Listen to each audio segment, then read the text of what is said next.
and welcome on Creative Society TV. I'm Alex, and my co-host today is Marek. We will be talking today on the topic of modern slavery, and we have two very special guests with us today. Marek, would you like to introduce them? Yeah, sure. So let me introduce today Bonnie Tchorni. Bonnie is a founder of the mission J.A.D.E, and since 2018, they have been helping restoring freedom to boys and young men all over the world by building the first foundation in Guatemala. So welcome, Bonnie. Thank you for having me. Great. It's an honor to have you here. Our next dear guest is Phil Brewer. So Phil is a specialist advisor on human slavery at Human Trafficking Foundation and a former London police officer. Welcome, Phil. Hello, everyone, and thanks for having me. Thank you. On our platform today, we would like to provide a field for discussion to go deeper into the topic and try finding the ways out of this phenomenon that we've got in our modern society. Yes, and we had you both on the interviews on the platform, and both of you said that modern human slavery exists because it is a profitable business, right? And sadly, this is true. And why is it? Because in our consumer society, profit is king. Human life is not a value at all. And we may think that normal laws of the free economy theory will apply here as well, and that by lowering or eliminating the demand, we will destroy the suppliers. But are we living in a free economy? Aren't we being manipulated by constant and aggressive advertisement of everything? Isn't our demand artificially created? And I think that even if we boycott all the products where slave or child labor was used, we will not solve the problem, because we will not be solving the root cause of the problem itself. And for how long has this problem existed? How many years individuals and organizations have been voicing their concerns about it, fighting against it? But has it been at least partially solved? Let's take an example of coffee. If we all decided to stop drinking coffee, what would happen is that millions of people involved in this field will become unnecessary. Why I'm saying unnecessary? It's because maybe you've heard also Yuval Noah Harari talking about this during the World Economic Forum. He said that previously people of, for example, a conquered country could be used as slaves, but now people that are no longer employed, they would just become useless. And there are a lot of people like you who are dedicating their lives to improving the situation. But do you see that the importance of unification of everyone involved in this field, and not only everyone, to solve this problem once and for all? How do you see it? Bonnie, can you please start with you? The unification of all to end child labor exploitation, I think it would drastically rely on the consumer. There will probably always be some form of a trafficker or an individual looking to exploit another human, an adult or a child, to have more profit gain from that item that they're trying to sell. But when it stops is when the consumerism takes those precaution measures to see where their products are being made and who is making their products, just as people do it for organic products. But when it stops with the consumer, then there will not be such a heavy demand for cheap items and cheap labor, and there will not be any money going towards that trafficker who is using children to exploit it. And I hope this is okay to say, but you can take the chocolate company who makes and they're number one of exploiting children for palm oil, and they're really profitable, and they're very successful, and they're cheap. You know, you can get the for like $1, and there's a reason for that. So whenever the consumerism slows down, then we'll be able to actually approach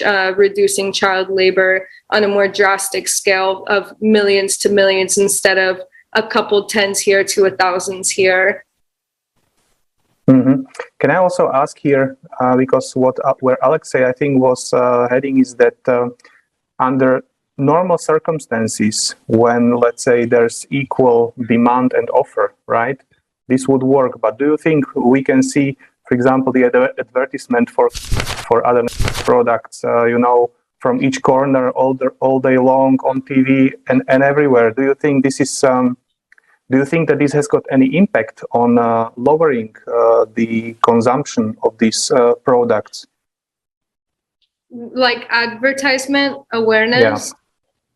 I think so. I would like to hope so. You know, it changed me from purchasing it before I even started working with trafficked children. Before then, I was working with only sex trafficked women. And when I learned about the unethical purchases I was making from coffee, from like just name brands, basic staple pieces that were in my life, I've stopped purchasing it. But it did take that person raising awareness for me to know what was happening. So I think it is possible, not for everybody, because not everybody has resources to pay more, but I think it would help a lot of people who are in the dark about what child labor is and what child labor trafficking is. Mm-hmm. And Phil, do you agree with this, that, let's say, rising awareness can eliminate human trafficking and misuse of child labor? I think there's certain sections of society that will listen to information about exploitation. I think, unfortunately, there's also elements of society that are consciously ignorant in terms of recognising that exploitation may happen, whether it's where they get their nails done or where they get their car washed, but actually because they're getting a good price and, you know, it's cheap, that actually will sort of almost put to the back of their minds the fact that behind that may be some sort of level of exploitation. And I think that's the real challenge. You know, we have these conversations and there are people that will change their lifestyles. You know, Bonnie's explained when she found out about exploitation, she boycotted certain companies or changed her certain part of her lifestyle. And everyone has the power and the ability to do that. But there will always be some people that will put a good deal over the suffering of individuals that lie behind those cheap products. And that can be a real challenge, you know, no matter how much education or awareness that we involve ourselves in. And, you know, it's really down to that peer pressure and actually looking at how we remove that exploitation from supply chains to actually really make a difference. Unfortunately, it's also the hardest part of actually eliminating exploitation is being proactive in removing that as well. Thank you, Phil. I like this term also during our previous interview, the conscious ignorance. And I can see where Bonnie comes from, because she herself was already sensibilized to this problem, right?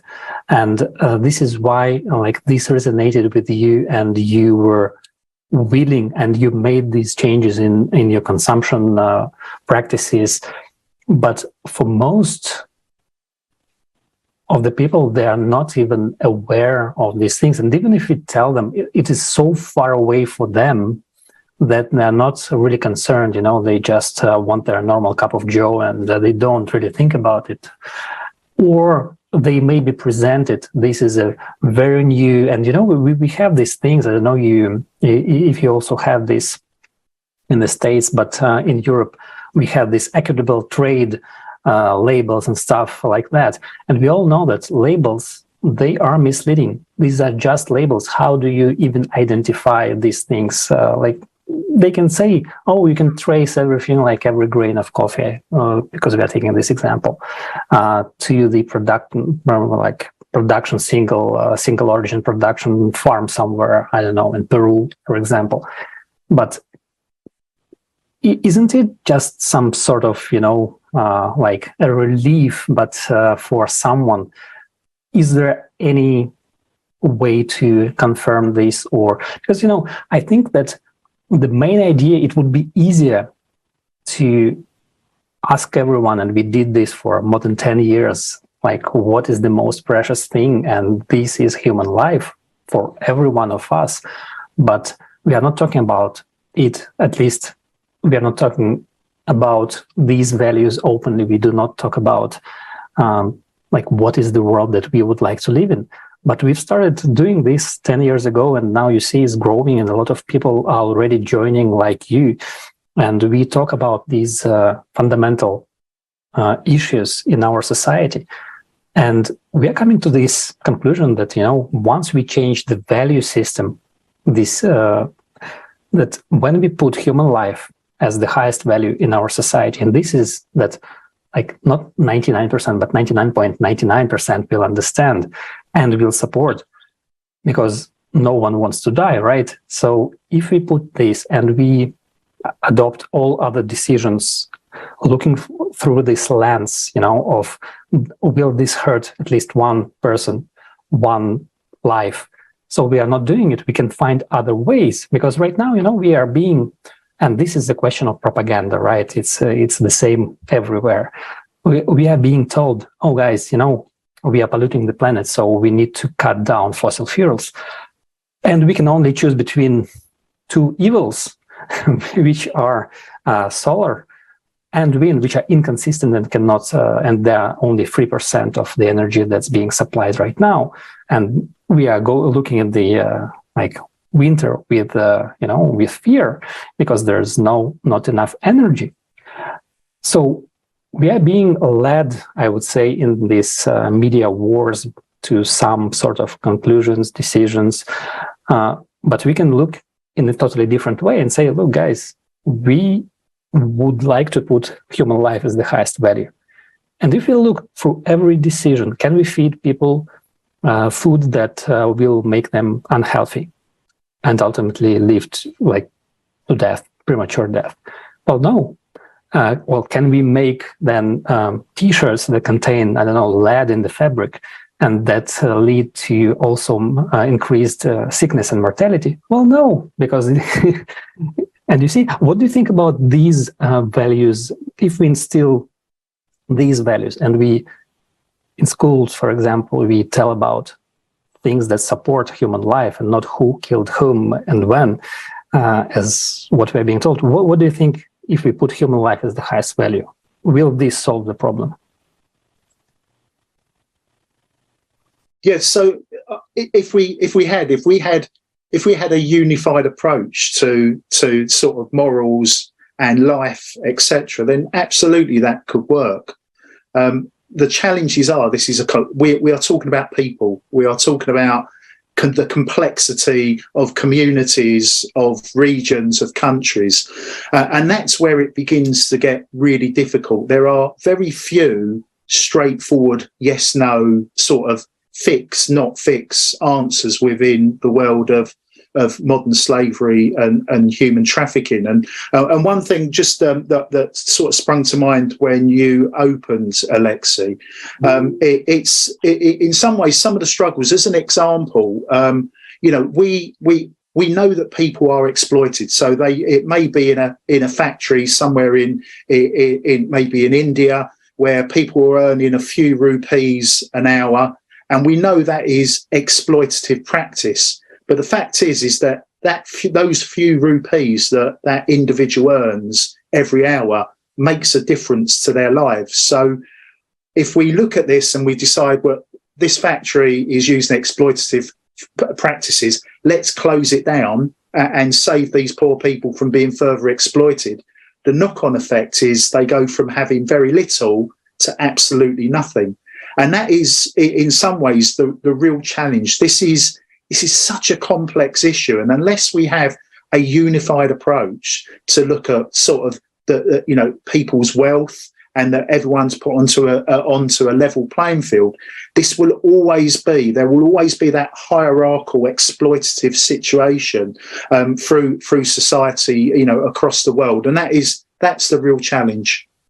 Honestly, in my opinion, at least from my experience working with such diverse different communities down in Guatemala and slowly breaching our way into helping, different survivors in different parts of the world of human trafficking, but different forms of human trafficking, is that every success story that we've had has been customizable to the community that we're working in. So for the children in Zone 3, the city dump, most of them are children of recyclers and work on dump trucks. So we focus on that type of employment and business building, because you can't stop landfills, and you can't break down the walls of the city landfill, but you can teach them skills where they can have a job of a skill that they already have to make ethical income and move along with their lives. And then same with the indigenous community, none of them are recyclers. All of them are agriculture workers or weavers, or they're striving to be like a school teacher.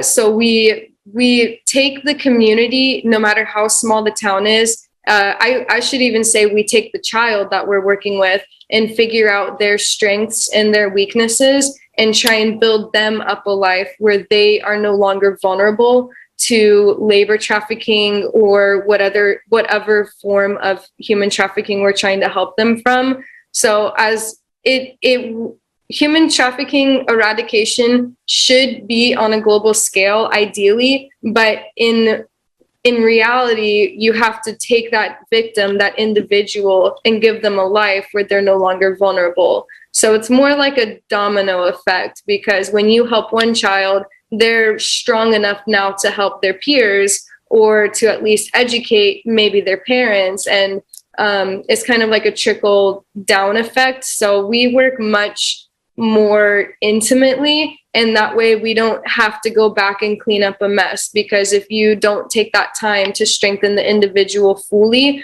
their vulnerability could be even greater. Because if they're already at risk and they already have seldom resources, and instead of providing all the resources they need to survive, you're giving them the training skills to get their own resources to survive, it's just more beneficial for them in the long run. And those are life skills that nobody can take away. No matter if all the documents were taken away, those life skills and those trainings could never be taken away from them. And that's, I think, how you really strengthen a town and a civilization to not become vulnerable to traffickers.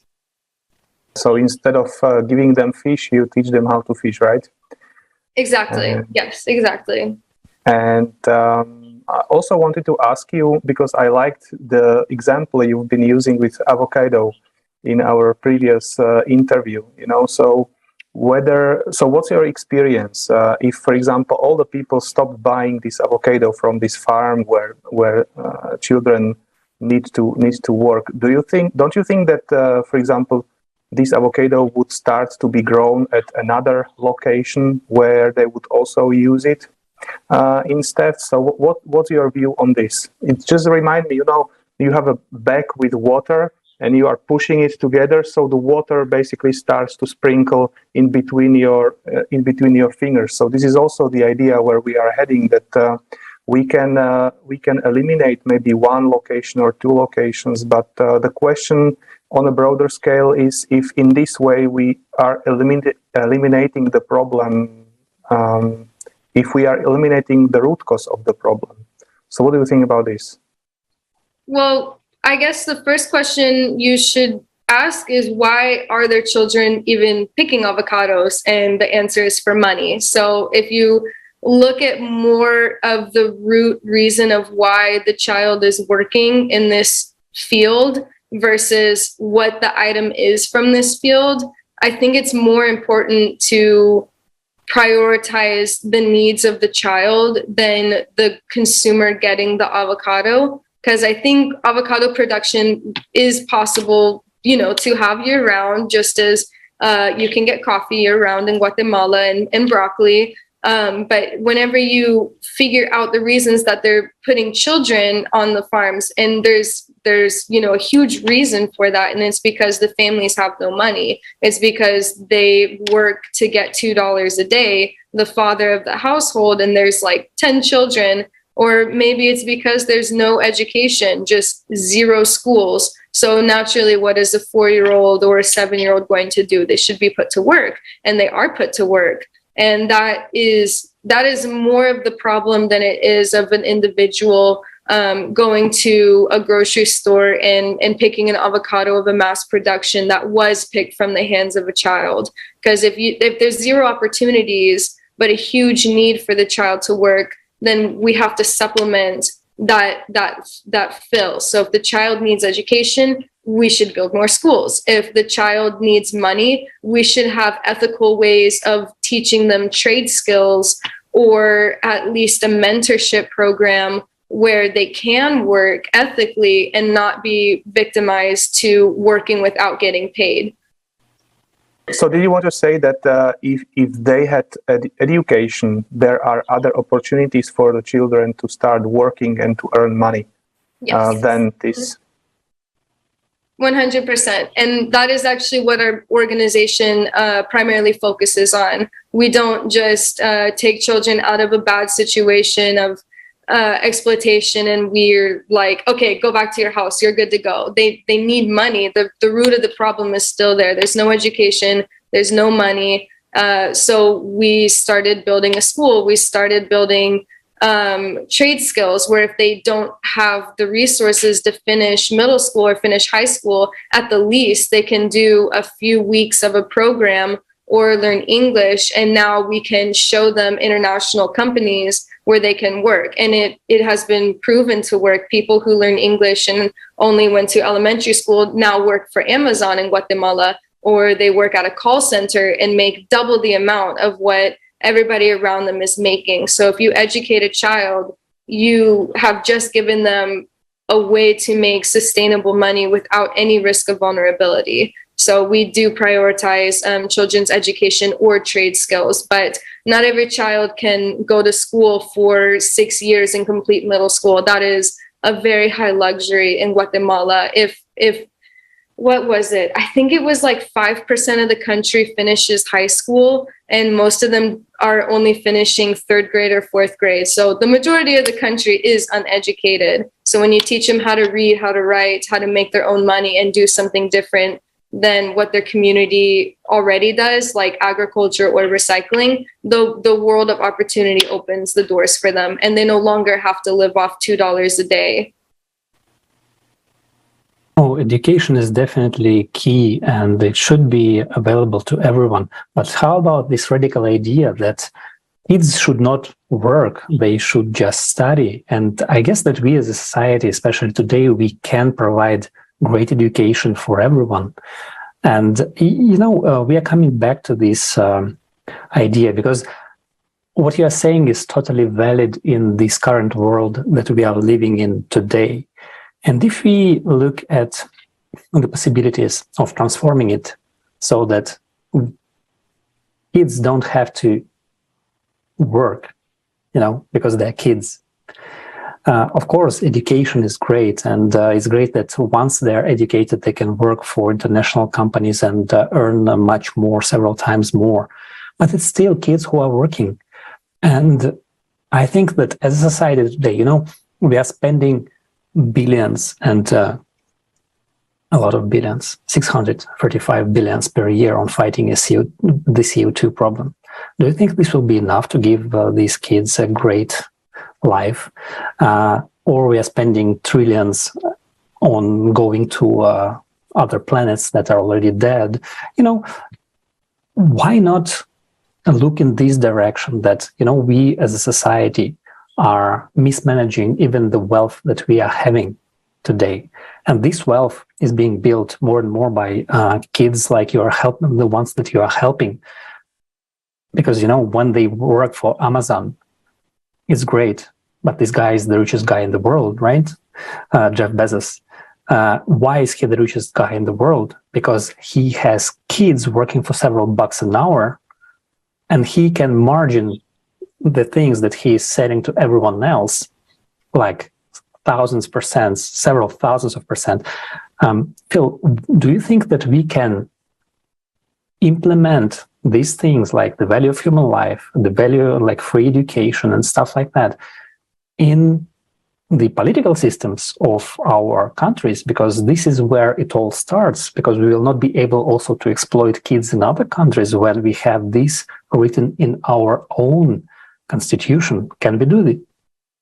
We can, Alexei, but I think it's actually changing the whole mindset about how we approach it, and really building on what Bonnie has already set out. One of the key elements to this is about removing that vulnerability to exploitation from someone's life, and that's drilling down and actually spending time to make sure that key element or those key elements that make someone susceptible to exploitation are removed and don't return. And unfortunately, we quite often go down the quick fix route. So, and that is quite often a criminal justice route in terms of prosecuting traffickers, putting them in prison for a specific amount of time. But what we don't do is address the vulnerability that is still wrapped around that victim of exploitation. And as Bonnie described, education is one way out. Giving people access to actually taking some control of their lives is another way of removing that exploitation.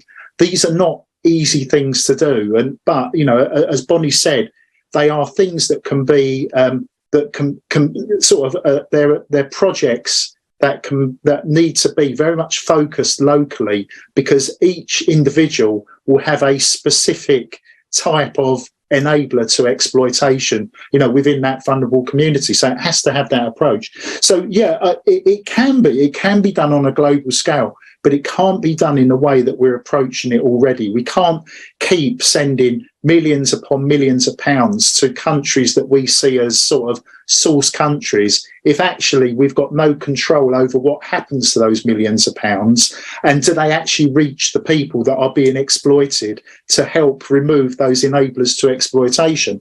And so this is where the whole system can be a real challenge in terms of addressing those issues. And in some ways, where there is an added layer of complexity is that many people live in normalised, exploitative sort of lifestyles through no fault of their own, but that is just the way it has played out. So actually for sort of me from the UK, from a privileged background, approaching someone and saying, oh, you're being exploited, it's terrible, the likelihood is they're just going to look at me and go, can you please just leave me alone? I'm quite happy with with my life, because they know no different. So, it's multi-pronged in terms of that approach, but I don't think sort of a criminal justice route or looking at sort of targeting exploiters is always the way. It's that example that Bonnie has described in terms of the projects that she's been involved in, and actually drilling down and looking at how can we long term remove those enablers to exploitation so that someone doesn't find themselves constantly being exploited based on the fact that they're destitute, the community that they're back from, the actual sort of ethnicity in terms of their ethnic group, because they are the people that have traditionally been targeted. So yeah, it is a real challenge. It is possible, but it really does. It just needs a whole sort of change in mindset and approach. Can I also ask, how far back are we tracking these activities in history? Well, I think it's. I think it's a really good sort of point to raise, actually, because we've almost segregated what happened in sort of the 16th, 17th, 18th centuries in terms of slavery and sort of actually that overpaying for individuals to set them to work for next to nothing, and what we now describe as human trafficking or modern slavery, because the elements are still the same. It's still that control and coercion. It's the fact is that we're far more covert about how it happens now than we were. But this is, this has happened for centuries. If you go back through history, there will be exploited sort of communities, individuals throughout life who have found themselves in positions where they've been removed from their country, moved from their region, or exploited by people, more affluent people who are in far more control in terms of running countries, far more privileged positions. So it's, when you strip everything away, it's, the elements are still the same. It's just the approach has changed. And even when we look at what we describe as modern slavery and human trafficking, as we approach or we target one element of exploitation, our exploiters are very, very quick and adept at changing their processes to avoid detection or to ensure that actually exploitation can continue without sort of the focus of law enforcement or society in general when they're pointing the finger and questioning whether what's happening is ethical or not. And also an additional question, do you see any improvement in the last years, let's say, in terms of drastically lowering the number of exploited people? I smile. I only smile because it's one of those questions. I would say, from my own experience, if you asked me 10 years ago what human trafficking was, I would not have had a clue. Absolutely not had a clue. From a UK perspective, we had a number of laws that dealt with human trafficking, modern slavery offences, but that attracted very minimal sentences or were wrapped up within immigration legislation as well. And certainly from a UK perspective, over the last 8-9 years, there's certainly been a greater focus. I think if you stop someone in the street now, a member of the public, and ask them what they thought human trafficking or modern slavery was, but they would probably be able to give you some idea of what it means to them. Where I would say 8-9 years ago, people would just look at you blankly and not have a clue.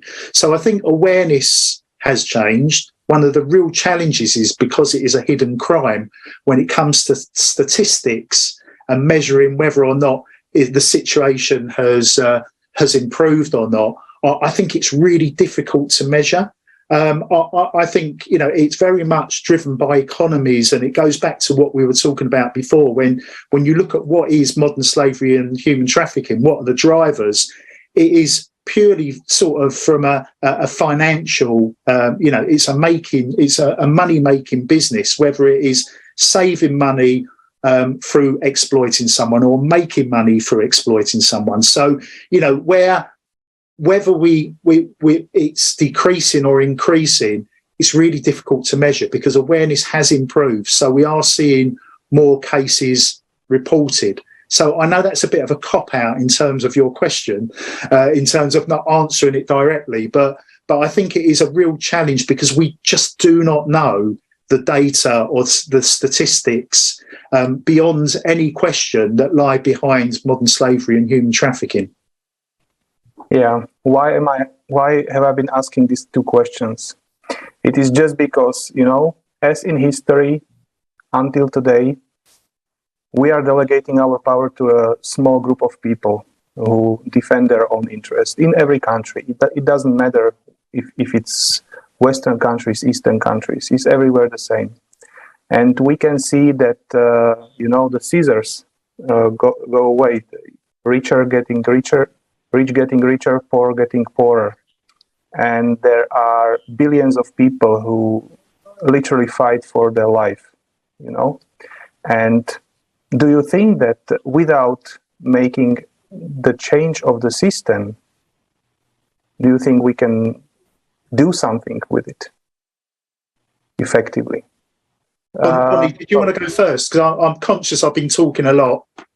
Yeah. Oh, no, you're fine. You're brilliant. I think it will still be an individual's choice to help such an intense crime. I would love to put my hopes in the country's government to take on their own personal problems with human trafficking, but it just doesn't happen. And even if the identification of victims does increase, the shelters and the refugees and the programs that are actually in place to handle situations of human trafficking are usually very segregated. Like, if you are a shelter that helps LGBTQ community, maybe you only help youth, maybe you only help adults. If you're a shelter that only helps women, you probably don't help girls.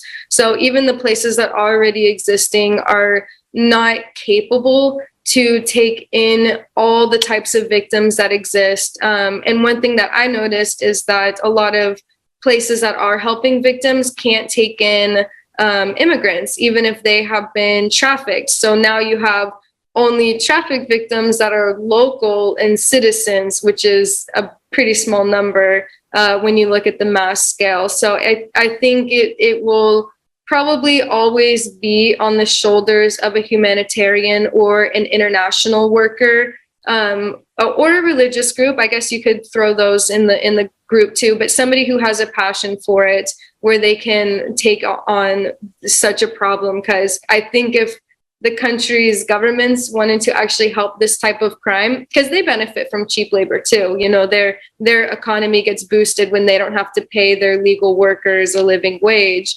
So I don't know whose shoulders it will fall on to eradicate this type of crime, but I definitely have my hopes for the humanitarian workers to provide the most and the best resources for victims of human trafficking. And I'd very much support wholeheartedly what Bonnie says, and I think from a government perspective, and again I apologise, I'm being quite centred around the UK, but with the introduction of the Modern Slavery Act, which was seen as groundbreaking in 2015, there was a real drive in terms of ensuring that the different facets of law enforcement, civil society, academia, local government all work together for a common purpose of supporting victims, identifying suspects, and ensuring that that modern slavery was eradicated. But as we know, governments change, focus changes. This is expensive. Looking after vulnerable people, giving them sort of a sense of worth, ensuring that actually they can recuperate and move on without the risk of exploitation is expensive business. And as a result of that, it all, what actually seemed quite attractive at the time when you're looking for votes, and and there's a reason behind that from a government perspective, all of a sudden quite quickly changes to become less attractive because there's other things that the government want to focus on, but actually caring for modern slavery victims with a narrative that that one size doesn't fit all, which means that actually sometimes the finger's pointed about an abuse of a system as well. It quite quickly results in a change of government approach to whether or not they are fully signed up to tackling human trafficking and modern slavery. Yes. Thank you, guys.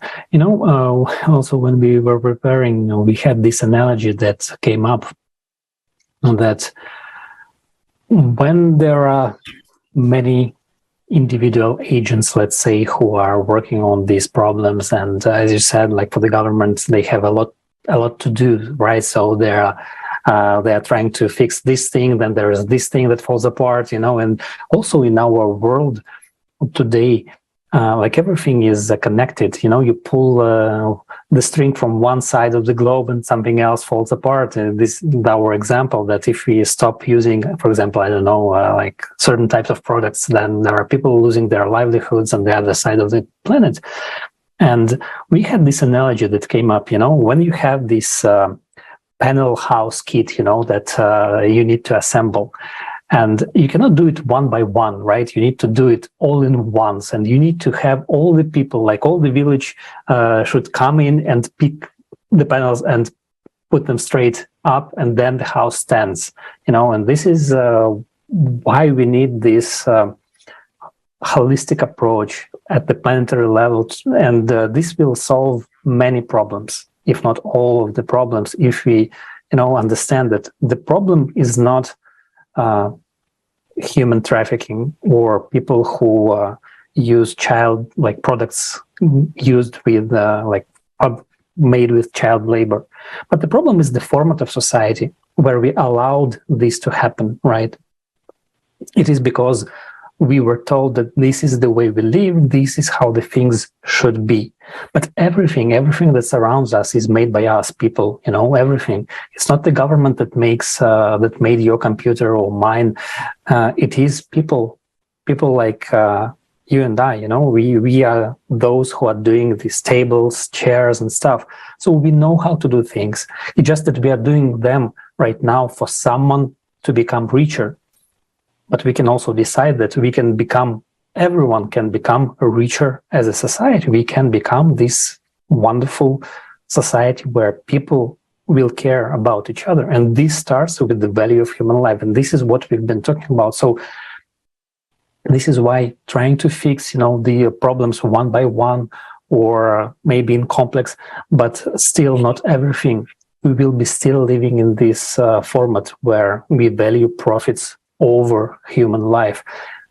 So this is where we all what we are trying to say everywhere, that we need to change the format to from consumer to creative format of society. Creative, not that we will all be singing and drawing pictures, but creative and constructive society, the one that we are building a better future for everyone. And this starts with having these talks as we are having today, acknowledging the problems that we have, and understanding that just trying to fix these things or that things will not be possible before we understand that this is the format. The format should go. We don't have to break anything. It's not about making a revolution, it's about making an evolution, this evolutionary step of understanding, acknowledging that we had our problems in the past and moving forward. So what you would like to see in this world, let's say this world that where we are solving these problems and we are going forward, what would you like to see in this world? Bonnie, we can start with you. I would like to see more people ready to reduce their consumerism on products and be more willing to donate to humanitarian aid. So I noticed a lot of people are reluctant to donate $5 to a nonprofit, but they will gladly spend $15 on a cake pop and a coffee, or spend $30 out on a meal or a new shirt instead of sponsoring a child for $35. And I think that is just the fear of missing out, somebody fearing that they will not have that money for something that they want inside of their heart, versus seeing the value of giving it to somebody who doesn't have anything. So if I had to improve people's financial decisions, I would choose it that way, because I think a lot of hardworking individuals are pulling the weight of nonprofits, and I am one of them. I will gladly donate $200 out of my own bank account every month to sponsor some of our children, and I will do all the labor. I will do everything. It is a joy to me to do that, but I would just love to see some more adults who are willing to, sacrifice that $10 or that extra, $100 here and there throughout the year just to help some other people in need and still feel satisfied. I don't want them to do it out of guilt or, feeling so horrible for another child. I want them to do it because they have a heart for and a compassion for other people who don't have as much as them. And so that sacrifice feels good. And I would love to see that. It makes me excited thinking about it. I love when people are willing to do that. They're like the light of the earth, Thank you. Phil? Yeah, I'm glad Bonnie went first on that one, because I will follow the theme, and I totally agree. I think in some ways it's very easy when you don't have that direct contact with someone who is in an exploitative situation. It's very easy to put it at the back of your mind and think that actually it doesn't impact on me. It's not an issue for me. But it's actually, all around you, if you look, you will see that there are people in exploitative situations.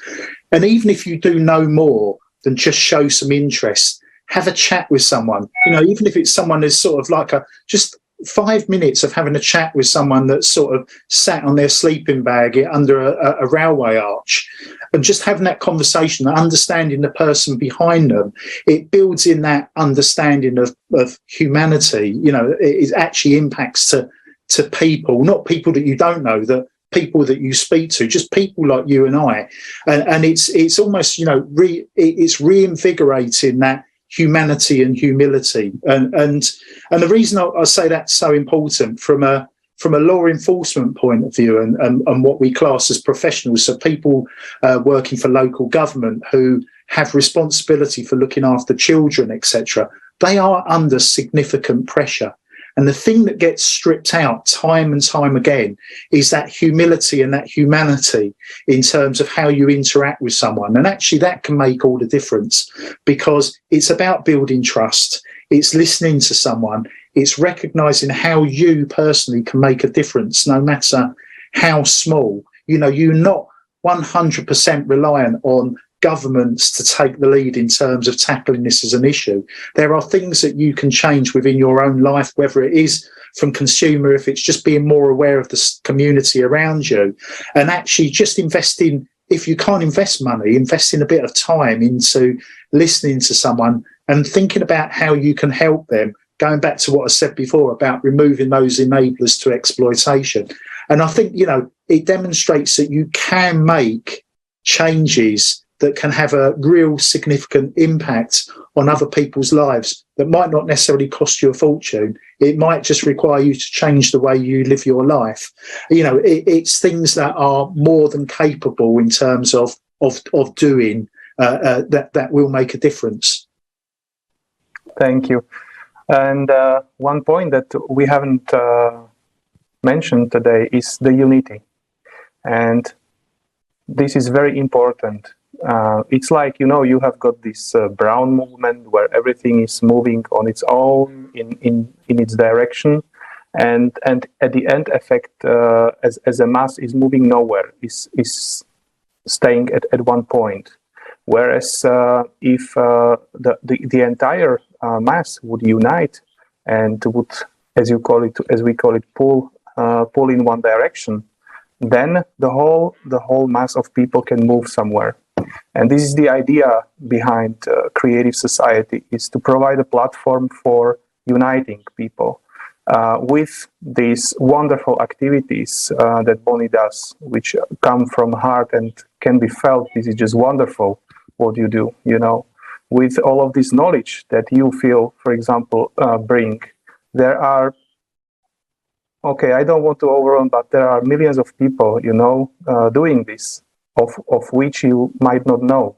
And imagine that a million of people with this aim come together and start acting. This is a force that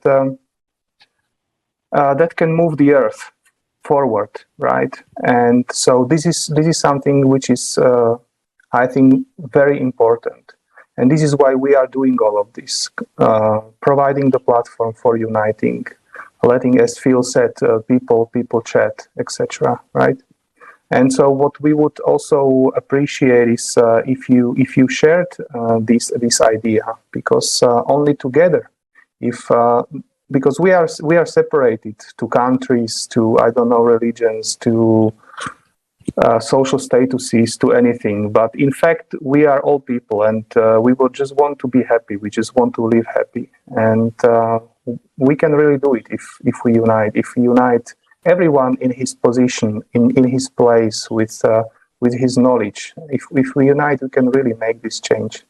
So I'm really grateful that we have had this wonderful conversation today. And maybe if you would like to say something to the end to our viewers, we would much appreciate it. Well, to all the viewers, don't doubt yourself. You can be the change. I told myself I was going to change the world of what labor trafficking looks like. I was going to help victims and find the most unserviced population, and I managed to do it. I work with slums, indigenous communities, boys and minors, and immigrants. So I believed in myself and I can do it, and you should believe in yourself and you can do it. Yeah, I mean, this is just from our conversation, you understand, I think everyone will understand how complex an issue this is. And there are so many different factors that result in someone being exploited or finding themselves in an exploitative situation. But my message is really, again, stealing almost from Bonnie yet again, it is, that there are small things that you can do as an individual that will have a knock-on effect. If everyone does just a small thing, that can result in great change. And we all have the power to do that, no matter what our position or status is in the world. We have that power just by making small tweaks to our lives, just showing some interest, providing yourself with better understanding. You can absolutely make a difference. Well, thank you very much, guys. And so it all boils down to start with yourself and be the change you want to see. So this is a great piece of advice. And if everyone does it, we will change the world, because we are all, the society is made from each and every one of us, from individuals, and together we can make this change happen. Thanks again for being with us and for sharing your understandings, your knowledge. It was a really great pleasure seeing you again, and I hope to see you back again.